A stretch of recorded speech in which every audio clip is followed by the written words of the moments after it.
रिश्ता क्या कहलाता है में कार्तिक और नायरा अपनी बेटी के सच के बहुत करीब हैं। उन्हें ये तो पता चल गया है कि सालों पहले उनकी बेटी को उनसे दूर कर दिया गया था और वो आज भी जिंदा है।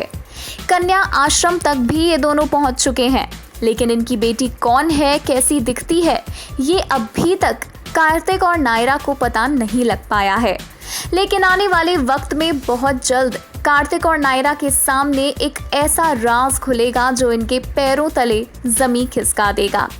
अब इसे आप किस्मत का खेल भी समझ सकते हैं कि कार्तिक और नायरा इनडायरेक्टली ही सही, लेकिन अपनी बेटी के साथ ही रह रहे थे। अब तो आप समझ ही गए होंगे कि हम यहाँ पर किसकी कर रहे हैं बात। वन एंड ओनली छोरी के बारे में, जो कि एक गरीब बच्ची है, रेड लाइट पर भीख मांगती है।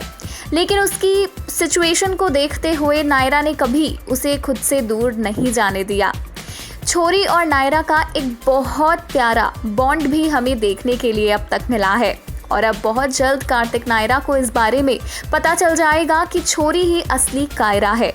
कन्या आश्रम से इन दोनों को कुछ ऐसे सबूत मिलेंगे जो इस ओर इशारा करेंगे कि कार्तिक और नायरा की बेटी कायरा, जो सालों पहले हॉस्पिटल से गायब हो चुकी थी, जिसे वार्ड बॉय कन्या आश्रम के गेट के बाहर छोड़ आया था, वो कोई और नहीं बल्कि छोरी है। अब देखना ये है कि आखिरकार इस हरकत को अंजाम किसने दिया था, किसने सालों पहले कार्तिक और नायरा को उनकी बेटी से अलग कर दिया था। कौन है आज कायरा की इस हालत का जिम्मेदार? जाहिर सी बात है कि परिवार के ही किसी सदस्य का ये काम है।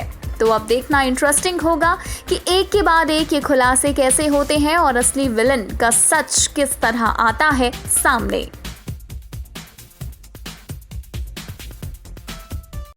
For all the latest serial updates, celebrity news and views, please subscribe Serial Khabri and hit the bell icon.